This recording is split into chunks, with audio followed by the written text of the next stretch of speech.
SD news में आप सभी का स्वागत है। जिला बेदम में पुलिस ने 2 अलग अलग संगीन मामलात में बड़ी कामयाबी हासिल की है। Superintendent of police mister Pradeep Ganti IPS ने प्रेस कॉन्फ्रेंस के दौरान बताया कि हमनाबाद में डकैती की कोशिश को नाकाम बनाते हुए 3 मुल्जिमान को गिरफ्तार कर लिया गया है, जबकि एक अलहदा कार्रवाई में मंशियात के केस में 4 अफराद को हिरासत में लिया गया है। एसपी के मुताबिक 18 फरवरी को तेलंगाना के संगारेड्डी मंडी से 21 भैंसें खरीदकर एक आयशर गाड़ी के जरिए कलबर्गी ले जाया जा रहा था। रात तकरीबन 2 बजे हमनाबाद के पुराने आरटीओ चेक पोस्ट के करीब 3 अफराद ने गाड़ी रोककर ड्राइवर को जबरदस्ती नीचे उतारा और उससे 3000 रुपए नकद और मोबाइल फोन छीन लिया। मुल्जिमान ने गाड़ी के मालिक को फोन करके रकम का मुतालबा किया और ना देने की सूरत में कत्ल की धमकी दी। ड्राइवर नतीन मौका से फरार होकर पुलिस को इत्तला देने में कामयाब हो गया। इत्तला मिलते ही डीवाईएसपी मोदुल्पा की क़यादत में पुलिस टीम ने आईबी क्रॉस के करीब नाकाबंदी करके तीनों मुल्जिमान को गिरफ्तार कर लिया। उनके कब्जे से मुहलिक हथियार, 2500 रुपए नकद, एक स्कूटी और 21 भैंसों समेत आयशर गाड़ी बरामद कर ली गई। इस सिलसिले में हमनाबाद पुलिस स्टेशन में मुकदमा दर्ज किया गया है। दूसरी कार्रवाई में जनवाड़ा पुलिस स्टेशन की हुदूद में 4 अफराद को गिरफ्तार किया गया, जिनके कब्जे से तकरीबन 3.5 लाख रुपए मालियत की नशा आवर गोलियां और सिरप बरामद हुए। मुल्जिमान बैंक नहली मरछल रोड पर मोटरसाइकिलों के जरिए मंशियात फरोख्त करने की कोशिश कर रहे थे। खुफिया इत्तला पर की गई इस कार्रवाई में 4 2 पहिया गाड़ियां भी जब्त की गई।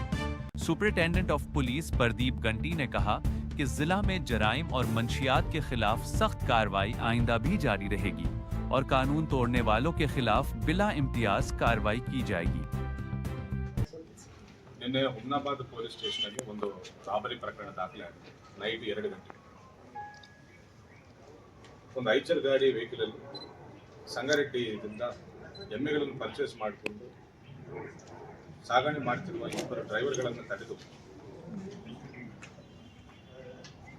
ಅವರ ಕಡೆಯಿಂದ ದುಡ್ಡನ್ನು ದೋಚಿಕೊಂಡು ಮೊಬೈಲ್ಸ್ ಅನ್ನು ತಗೊಂಡು ಅವರ ಓನರ್ಗೆ ಕಾಲ್ ಮಾಡಿಸಿ 2 ಲಕ್ಷ ತಗೊಂಡು ಬನ್ನಿ ಅಂತ ಡಿಮ್ಯಾಂಡ್ ಇಟ್ಟಿದ್ದ ಒಂದು ಗ್ಯಾಂಗ್ ನಿನ್ನೆ ನೈಟ್ ನಮ್ಮ ಹುಮ್ನಾಬಾದ್ ಪೊಲೀಸರು ಗಸ್ತಿನಲ್ಲಿದ್ದಾಗ ನೈಟ್ ರೌಂಡ್ಸ್ ಅಲ್ಲಿ ಸಿಕ್ಕಿದ್ದಾರೆ. ಅವರ ಕಡೆ ಒಂದು ಚಾಕು 2 ಮಚ್ಚು ಸಿಕ್ಕಿದ್ದಾರೆ. ನೈಟ್ ಟೈಮು ಇವರು ಇದೇ ರೀತಿ ರೋಡ್ ಮೇಲೆ ಓಡಾಡುತ್ತಾ ವೆಹಿಕಲ್ಗಳನ್ನು ತಡೆದು ರಾಬರಿ ಮಾಡಬೇಕನ್ನೋ ಉದ್ದೇಶದಲ್ಲಿ ಮಚ್ಚುಗಳನ್ನು ಹಿಡಿದು ಜನರಿಗೆ ಹೆದರಿಸ್ಕೊಳ್ತಾ ಓಡಾಡ್ತಿದ್ದಾರೆ ಅನ್ನೋ ಖಚಿತ ಮಾಹಿತಿ ಮೇರೆಗೆ ನೈಟ್ ರೌಂಡ್ಸ್ ಮಾಡ್ತಿರುವ ಡಿವೈಎಸ್ಪಿ ಇವರನ್ನ ಹಿಡಿದಿದ್ದಾರೆ.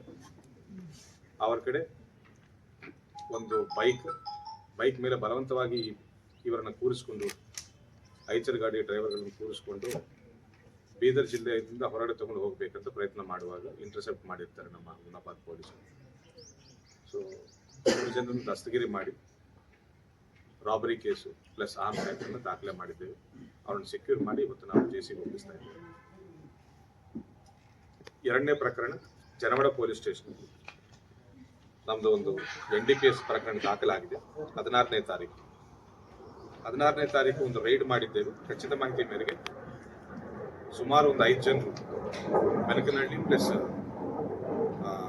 ಮರಕಳು ರೋಡಲ್ಲಿ ಈ ರೀತಿ ಮಾದಕ ವಸ್ತುಗಳನ್ನು ತಗೊಂಡು ಹೋಗ್ತಾ ಇದ್ದಾರೆ. ಖಚಿತ ಮಾಹಿತಿ ಮೇರೆಗೆ ರೈಡ್ ಮಾಡಿ ಅವರನ್ನು ವಶಕ್ಕೆ ಪಡೆದಿದ್ದಾಗ ಸುಮಾರು 200 ಬಾಟಿಲ್ ಕಾಫ್ ಸಿರಪ್ಸ್ ಪ್ಲಸ್ ಸುಮಾರು ಒಂದು 3000 ಮೇಲೆ ಟ್ಯಾಬ್ಲೆಟ್ಸ್, ಪೈವಿನ್ ಸ್ಪಾಸ್ ಪ್ಲಸ್ ಟ್ಯಾಬ್ಲೆಟ್ಸ್ ಅಂತ ಪೇನ್ ಕಿಲ್ಲರ್ಸ್ಗೆ, ಸೆಡೆಟಿವ್ಸ್ಗೆ, ಇನ್ಸೋಮ್ನಿಯಾ ಟ್ರೀಟ್ ಮಾಡೋಕ್ಕೆ ಯೂಸ್ ಮಾಡುವಂಥ ಟ್ಯಾಬ್ಲೆಟ್ಸ್ಗಳನ್ನ ಅನಧಿಕೃತವಾಗಿ ಯಾವುದೇ ಪರವಾನಗಿ ಇಲ್ಲದೆ, even though they don't belong to any medical ಫೀಲ್ಡ್ಗೆ ಸೇರಿದವರಲ್ಲದೇ ಇದ್ರೂ ಸಹ ಈ ರೀತಿ ಟ್ಯಾಬ್ಲೆಟ್ಗಳನ್ನು ಸಾಗಣೆ ಮಾಡ್ತಿದ್ದಾರೆ ಅಂತ ಹೇಳಿ ಮಾಹಿತಿ ಬಂದ ಮೇರೆಗೆ ರೈಡ್ ಮಾಡಿ ಅವರ ಕಡೆಯಿಂದ ಈ ಮಾಲನ್ನು ಜಪ್ತು ಮಾಡಿ ಪ್ರಕರಣ ದಾಖಲಿಸಿಕೊಂಡು ಅವರನ್ನು ಕೂಡ ನಾವು ಜೆಸಿಗೆ ಒಪ್ಪಿಸಿದ್ದೇವೆ.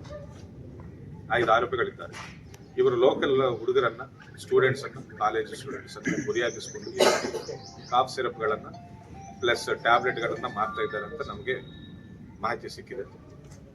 ಸೊ ಅವರನ್ನು ಕೂಡ ನಾವು ನ್ಯಾಯಾಂಗ ಬಂಧನಕ್ಕೆ ಒಪ್ಪಿಸಿದ್ದೇವೆ ಅಂತ ಹೇಳ್ತಾ ಇದ್ದೇವೆ. ಜೊತೆ 4 ಬೈಕ್ಗಳು ಪ್ಲಸ್ 2 ಲಕ್ಷ ಸುಮಾರು ಈ ಎಲ್ಲ ಕಾಫ್ ಸಿರಪ್ಸ್ ಪ್ಲಸ್ ಟ್ಯಾಬ್ಲೆಟ್ಸ್ ಎಲ್ಲ ವ್ಯಾಲ್ಯೂ 2 ಲಕ್ಷ ಇದೆ. ಸೊ ಅವ್ರ ಮೇಲೂ ಕೂಡ ನಾವು NDPS ಪ್ರಕರಣ ದಾಖಲಿಸಿದ್ದೀವಿ.